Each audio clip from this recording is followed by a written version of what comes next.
Kita-kita mo kami para sa isang friendly debate. Bago pa yung pagpunta doon. Para sa ganun maayos natin, para sa kapakanan ng ating mga. Kasunod dito ng kontrobersyal na mungkahi ni Senador Marcoleta na isuko na lang ang mga naturang pinag-aagawang isla sa pagitan ng Pilipinas at ng China.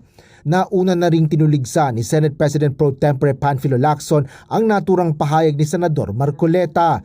Tinawag niya pang homegrown traders ang mga Pilipino umanong handang ibenta ang Pilipinas kapalit ng pansariling pakinabang. Pero ang nais din po ng Pangulo, maipahatid ninuman ng bawat Pilipino kung ano ba ang ating karapatan sa ating teritoryo, kung ano ba ang interest natin sa West Philippine Sea. Ganun pa rin po ang posisyon ng Pangulo.